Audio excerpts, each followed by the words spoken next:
बिस्मिल्लाहिर्रहमानिर्रहीम। Physical chemistry BS first semester, botany, zoology, chemical kinetics, ये हम चैप्टर स्टार्ट किए हुए हैं। तो उसमें थर्ड ऑर्डर रिएक्शन आज हमने स्टडी करना है। Second order, first order, zero order, pseudo first order, ये सब हमने स्टडी कर लिया। अच्छा देखें, एक पॉइंट में जो थोड़ा सा आपसे पहले कुछ हिदायत जो आपको देना चाहूँगा वो इस तरह से है कि देखें, जो इस वक्त हालात चल रहे हैं उसमें आपको वीडियो लेक्चर्स के ज़रिए ही क्लासेस आपकी जारी रहेंगी। ऑनलाइन स्टडी जो है वो बड़ी मुश्किल हो रही है। वो स्टूडेंट जो देहातों में, गांव में रहते हैं, उन्हें इसमें काफ़ी प्रॉब्लम्स हैं। दी बेस्ट वे इसमें यही है कि इसका मेथड थोड़ा सा मैं आपको समझा देता हूँ कि एक तो आप टेक्स्ट बुक ले लें, कोई किताब ख़रीद लें केमिस्ट्री के लिए, या इसके अलावा जो इसके नोट्स हैं ये आप फ़ोटोकॉपी भी करवा सकते हैं या डाउनलोड करके अपने पास स्लाइड्स की सूरत में सेव भी कर सकते हैं। वहाँ से आप बेहतर अंदाज में इसे रीड कर सकते हैं। इसमें बिल्कुल सुस्ती ना करें। आप लोग इस चीज़ का इंतज़ार ना करें कि कॉलेजेस ओपन होंगे और फिज़िकल क्लासेस होंगी। तकरीबन चांस यही चल रहा है कि आपके मिड एग्ज़ाम जो हैं ये हर सूरत में जनवरी में हो जाएंगे। अब ये एग्ज़ाम्स बाकायदा एक पेपर होते हैं या असाइनमेंट्स के ज़रिए हो सकते हैं।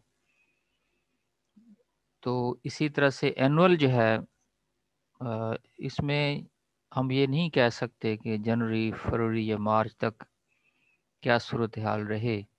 हालात जिस तरह से एक रुख अख्तियार किए हुए हैं उसमें हम कोई भी यकीन से बात नहीं कह सकते। इसीलिए मेरी आप सबको एक बड़ी वाज़ेह सी तलकीन है कि आप कोई भी स्टूडेंट इसमें सुस्ती ना करें और अपनी स्टडीज़ को साथ साथ रखें। कागज़, पेन, पेंसिल ये आपके पास मौजूद होना चाहिए। आप इन चीज़ों को लिखते जाया करें और साथ साथ जो है उसे वीडियो को सुनते जाया करें। वीडियो को डाउनलोड कर लिया करें थोड़े शॉर्ट टाइम में, फिर उससे दोबारा बेशक सुनते रहें। टेस्ट जो मैं ले रहा हूँ उसका मकसद सिर्फ यही है कि आप कम उसको डेली बुनियाद पर उसकी तैयारी करते जाएंगे। तो ये सिलसिला बॉटनी वाले जो स्टूडेंट्स हैं काफ़ी बेहतर हाज़िरी है उनकी, मोर देन 90% है। बाकी जो 10% है वो भी अपने आप को बेहतर कर लें। ये तो आज की एक बात थी। अब हम असल टॉपिक की तरफ आ जाते हैं। थर्ड ऑर्डर रिएक्शन जो है, एक क्लियर सी बात इसमें क्या है कि ऐसे रिएक्शन जिसमें रेट एक्सप्रेशन जो होगा, जो डिफरेंशियल रेट एक्सप्रेशन होगा, उसमें ये प्रोपोर्शनल होगा। जो रिएक्टेंट्स हैं उसकी पावर आप क्या कर देंगे, यानी कंस्टेशन की जो पावर अगर वो 3 पर हो तो आप कहेंगे ये थर्ड ऑर्डर रिएक्शन है। इसमें एक बात जहन में रखें कि ये जो थर्ड ऑर्डर रिएक्शन है इसकी हम कोई डिफरेंट टाइप्स को स्टडी करते हैं। थर्ड ऑर्डर में जैसे ये सिंपल आपके सामने एक इक्वेशन इसमें दी हुई है कि 3A is going into the product. तो अच्छा देखें, यहाँ पर ये तीनों रिएक्टेंट्स हैं क्या हैं, एक जैसे हैं, या उसके 3 मोल्स हैं, या उसकी कंस्टेशन बराबर हैं। आप इसे इस तरह भी लिख सकते हैं A+B+C give us the products. उसे आप इस तरह भी लिख सकते हैं कि A, B और C तीनों की कंस्टेशंस बराबर हैं। उसे आप इस तरह भी कह सकते हैं कि दो जो है A और B की कंस्टेशन एक जैसी है, C की कंस्टेशन डिफरेंट है। आप इस तरह से भी कह सकते हैं A, B, C तीनों की कंसंट्रेशंस भी डिफरेंट हैं या वो रिएक्टेंट्स भी डिफरेंट हैं। तो ये मुख्तलिफ डेरिवेशंस के लिए इक्वेशन इसमें बनेंगी। देखिए हम पहले सिंपल सी इक्वेशन ये जो ले रहे हैं कि जिसमें इसी इक्वेशन को जो हमने कहा 3a give us the product के, ये देखें इसे आप ऐसे भी लिख सकते a plus B plus C give us the product. अच्छा उसमें फिर आप ये कर दें कि a की जो कंसंट्रेशन है वो स्मॉल a, बी की कंसंट्रेशन स्मॉल बी, सी की कंसंट्रेशन स्मॉल सी हो। अगर तीनों की कंसंट्रेशन बराबर हैं तो फिर ए बी सी क्या हो जाएंगे, इक्वल हो जाएंगे ना। आप लिख सकते हैं ए बी सी को, बी और सी को भी आप ए लिख सकते हैं। अच्छा इसमें आप क्या करेंगे, इनिशियली जब टाइम ज़ीरो है तो इक्वेशन जो आप इसमें यूज़ करेंगे ना वो बेहतर ये है कि ए प्लस बी प्लस सी आप इसे लिख दें। ये पेन से आप इसे लिखते जाएं। जब टाइम ज़ीरो है तो ए की कंसंट्रेशन स्मॉल ए, बी की कंसंट्रेशन स्मॉल बी और सी की कंसंट्रेशन को आप ले लेंगे स्मॉल सी और प्रोडक्ट को आप ले लेंगे ज़ीरो। जब टाइम टी हो उस वक्त प्रोडक्ट एक्स है, ए जो है उसे आप लिख दें ए माइनस एक्स, बी को लिख दें बी माइनस एक्स और सी को आप लिख दें सी माइनस एक्स। अच्छा क्योंकि A minus X, B minus X, C minus X values तो बराबर हैं, इसीलिए हम उसे कैसे लिख देंगे कि डी एक्स और D T is equal to K into A minus X, इसकी जो पावर है उससे आप कितना कर देंगे, 3 कर देंगे।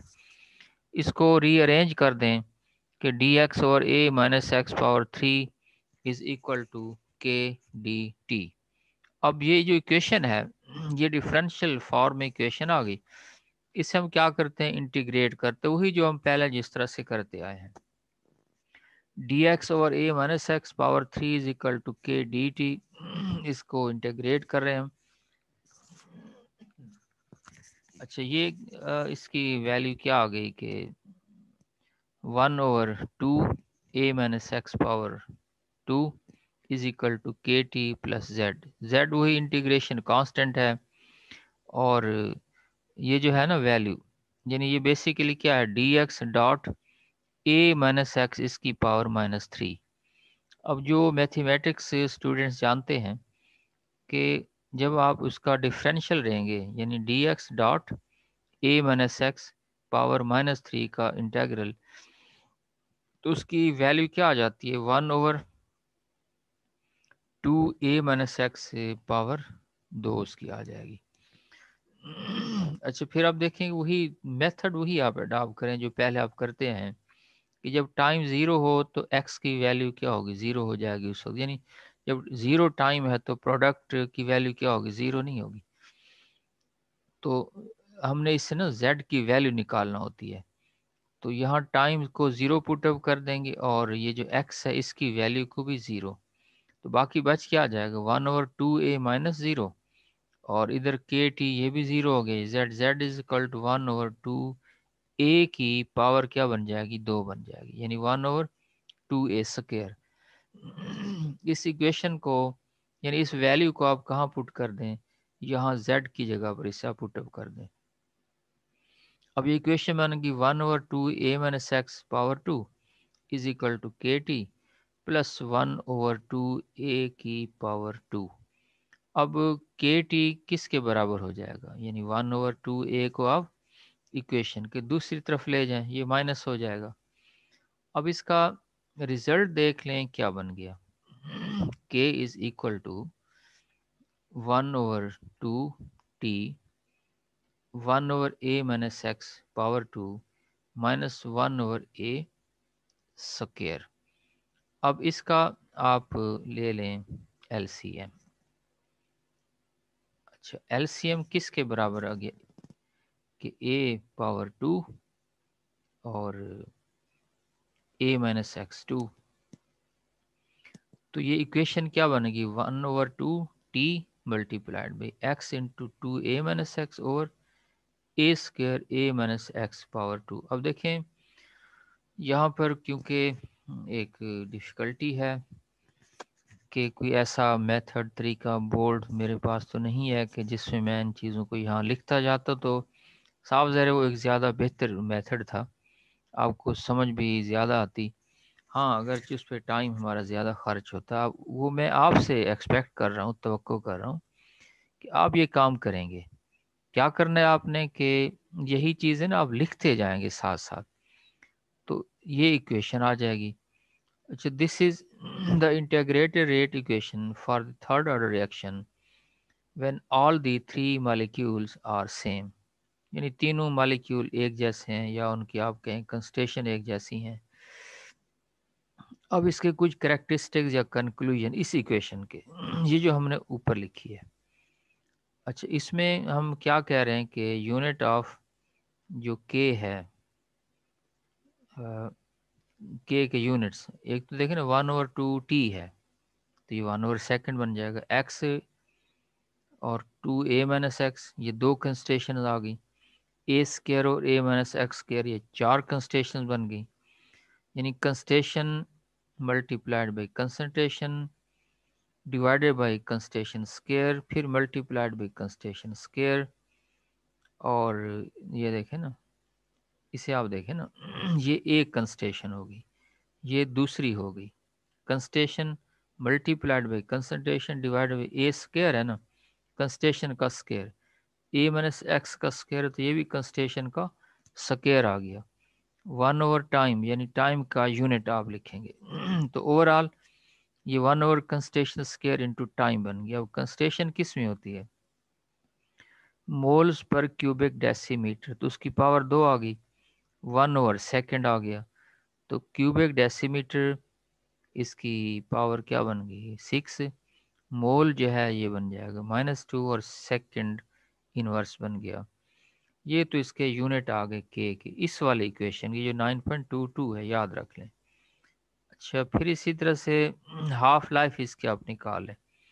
हाफ लाइफ आपको याद होगा कि हाफ लाइफ है क्या चीज़, कि जब 50% कंस्टेशन रिएक्टेंट की प्रोडक्ट में कन्वर्ट हो जाए, यानी ए जो है वो a/2 रिएक्ट कर जाए, और x की वैल्यू भी क्या किसके बराबर हो जाए, a/2 के बराबर हो जाए। तो आप इसमें जस्ट क्या करेंगे कि ये जो ऊपर इक्वेशन है, इस इक्वेशन में आपने जहाँ ये x लिखा हुआ है, इस x की जगह पर हम पुटअप क्या कर देंगे, a/2 या 0.5a, तो 2a minus 0.5a, a minus 0.5a का स्केयर।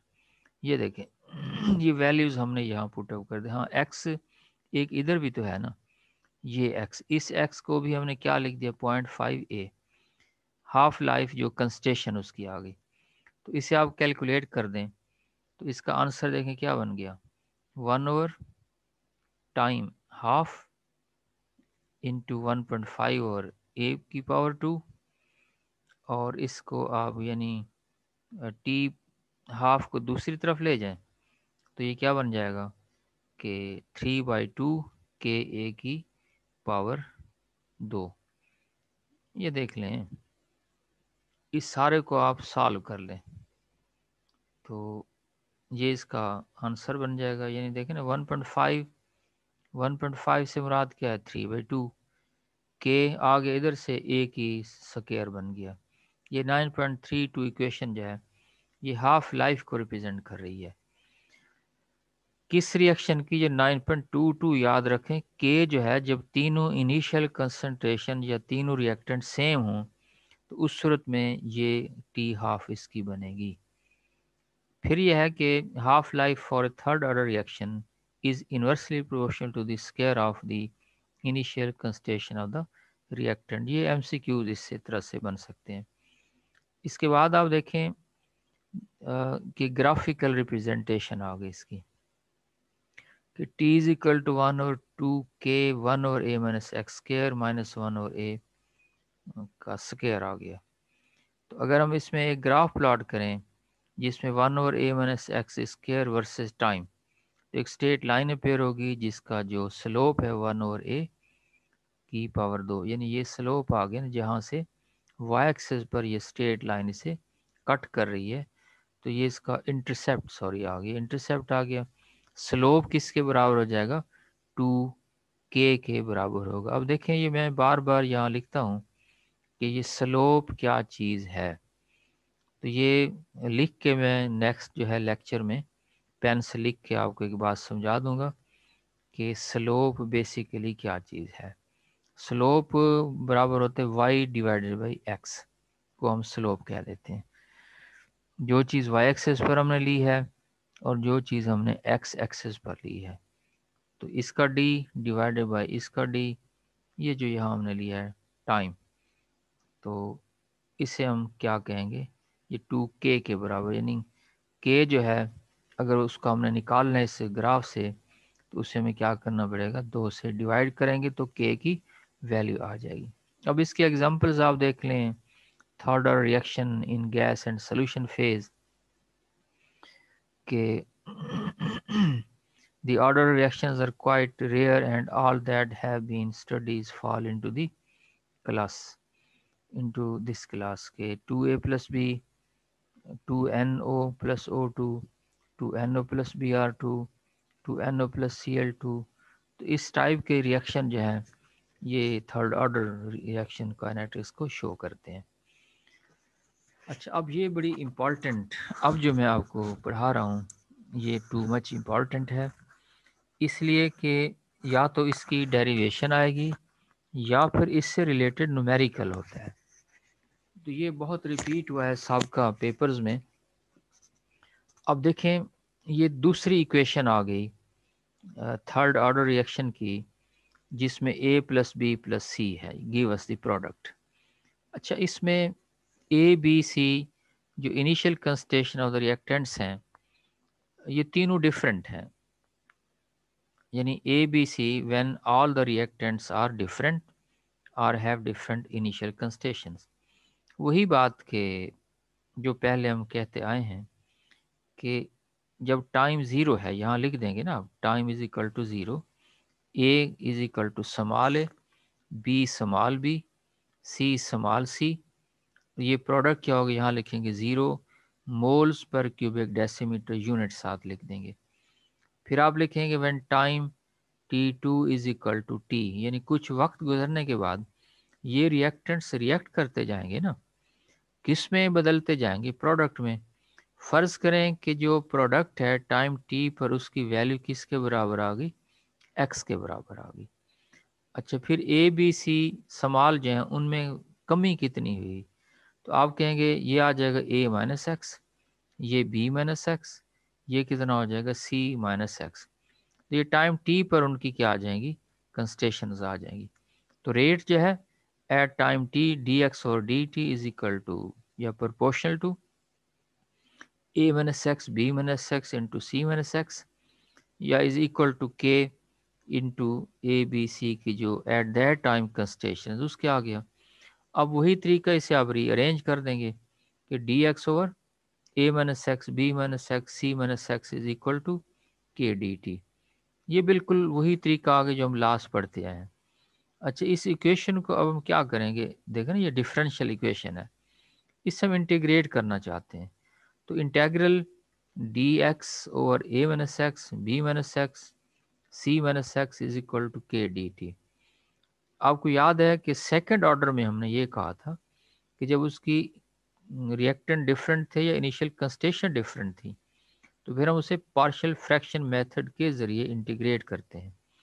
उसमें हम क्या करेंगे कि इसे कर देंगे ए और ए माइनस एक्स, इसे कर देंगे बी और बी माइनस एक्स, इसे कर देंगे सी और सी माइनस।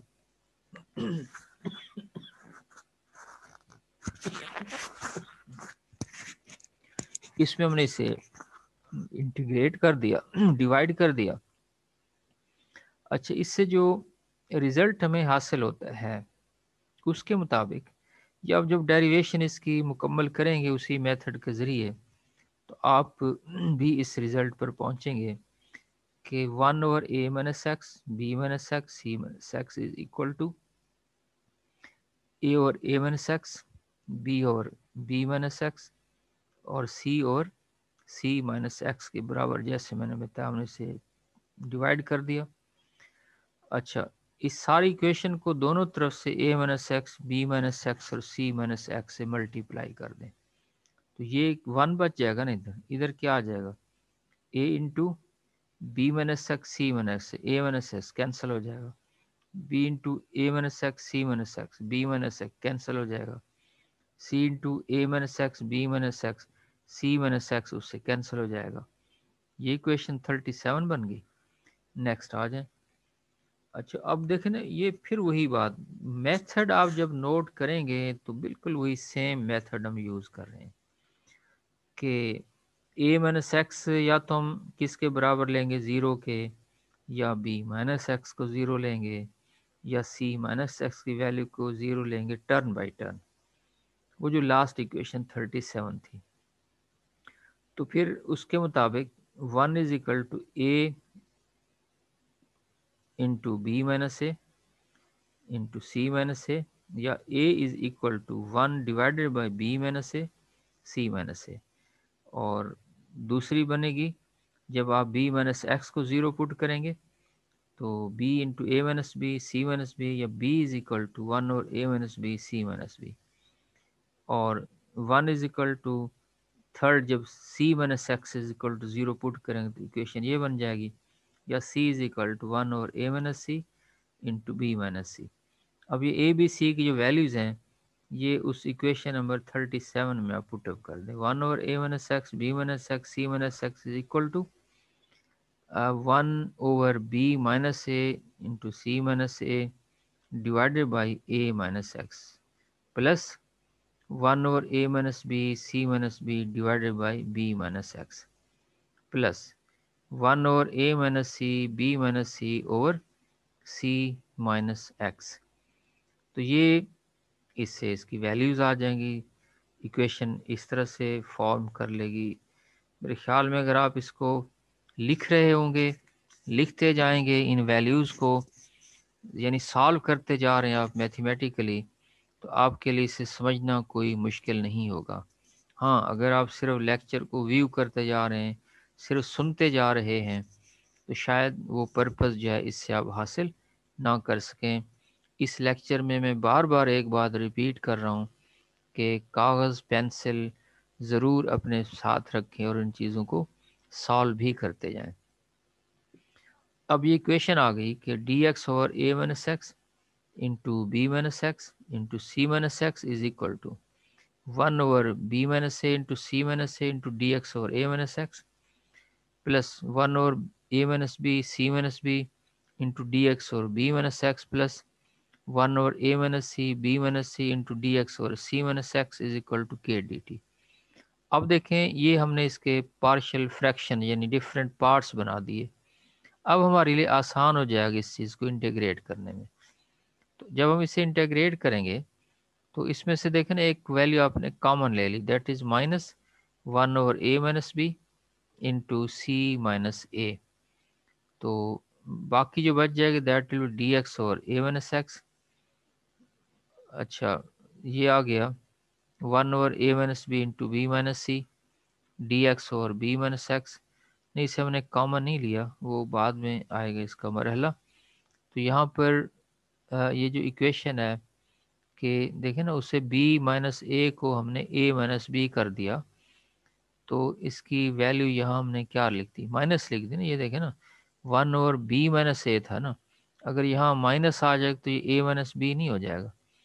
अच्छा, फिर D X over A minus X आ गया, minus 1 over A minus B into B minus C. अब इसे हमने इसे जो है कर दिया, डी एक्स और बी माइनस एक्स, माइनस 1 और B minus C C minus A, ये आ गया। अच्छा, इसमें थर्ड इक्वेशन में क्या था कि a माइनस सी था ना, इसे हमने c माइनस ए में कन्वर्ट कर दिया, D X over C minus X बन गया is equal to K D T. 1 over a minus B into C minus A. और अच्छा, ये देखें ना, ये जब आया डी एक्स और ए माइनस एक्स, तो ये बन जाएगा log of A minus X, ये बन जाएगा log of B minus X, ये बन जाएगा log of C minus X. ये बिल्कुल वही जैसे वो फर्स्ट ऑर्डर में आपने नोट किया था। यानी हर एक इक्वेशन जो है सेपरेटली फर्स्ट ऑर्डर की बन गई, is equal to K T plus सी। अब देखें यहाँ पर हमने z नहीं लिखा है, इसे हमने कांस्टेंट को c से ज़ाहिर कर दिया है। आप इसे z भी यहाँ लिख सकते हैं। अब इस c कांस्टेंट की वैल्यू फाइंड करने के लिए वही मेथड, वही सेम, जब टाइम 0 तो x की वैल्यू 0 है। इस इक्वेशन 37a में इस वैल्यू को पुटअप कर दें। ये याद रखें, ये मैंने बताया था, ये किसी और बुक में तो मुझे मिली नहीं है ये वाली इक्वेशन जिसकी डेरिवेशन। ये डॉक्टर फजल हुसैन की एक पुरानी, मैंने कहा था, किताब है, उसमें से ये डेरिवेशन मुझे मिली है, मैंने आप तक पहुंचा दी। तो इसके नोट्स वगैरह की आप साथ बना लेंगे। तो अच्छा, ये अब देखें इक्वेशन बन गई वही हिसाब का जो है 1/a-b into C minus A log of a plus 1/a-b b minus c log of b plus 1/c minus a b minus c log of c is equal to c constant. यानी c की value हमने ना वहाँ से निकाल ली। इसी value को अब वो इक्वेशन में आप पुटअप कर दें कि जहाँ c कांस्टेंट है, उस वैल्यू को देखें। जब आप इसे कैलकुलेशन करके लिखेंगे तो आपको एक बात समझ आएगी। तो देखें पहले वाली इक्वेशन क्या आती है, 1/t into B minus C log of a minus X और a plus C minus a log of b minus X और b plus a minus b log of c minus X और c divided by a minus b minus c minus a. For a case where two of the initial constituents are equal, a is equal to b, the rate law is dx और dt is equal to k। अच्छा, ये बहरहाल एक final equation आ गई किसके लिए, third order reaction, जब उसकी सारी इनिशियल कंस्टेशन जो है वो क्या है, डिफरेंट है या डिफरेंट रिएक्टेंट्स हैं। ये फिर एक तीसरी कैटेगरी आ गई कि when two of the initial concentrations are equal, a is equal to b, और तीसरी जो है वो c है। तो देन dx और dt is equal to k a minus X power two c minus X, और dx over a minus X power two c minus X is equal to k dt। इसको integrate कर लिए, integration में ले आए आप इसको भी, तो उसका जो रिज़ल्ट बस यहाँ लिख दिया। आप बाकी प्रोसेस आप खुद कर सकते हैं। तो पार्शियल फ्रैक्शन में भी आप इसे ले जाएंगे मेथड के ज़रिए। तो k is equal to 1/t c minus A स्क्र log of c into A minus X और a c minus X plus x c minus a और a into A minus X के बराबर इसकी वैल्यू आ जाएगी। तो ये बहरहाल इसमें आज का आपका वर्क है। आप इसमें देख रहे हैं कि वर्क आहिस्ता आहिस्ता हम थोड़ा सा तेज़ी की तरफ बढ़ रहे हैं, लेक्चर लेंथी हो रहा है, लेकिन आपके सामने है सिलेबस जो है बहुत ज़्यादा है। अभी तो हमने दूसरे चैप्टर को भी, इसमें भी ये भी लेंथी है, सॉल्यूशन वाला चैप्टर है, थर्मोडायनामिक्स है, एटॉमिक स्ट्रक्चर है, मॉलिक्यूलर स्ट्रक्चर है। तो ये सारे अभी हमने स्टडी करने हैं फिज़िकल में। Thank you very much. तो आज का लेक्चर हम कंप्लीट करते हैं। अल्लाह हाफिज़, अल्लाह की अमान।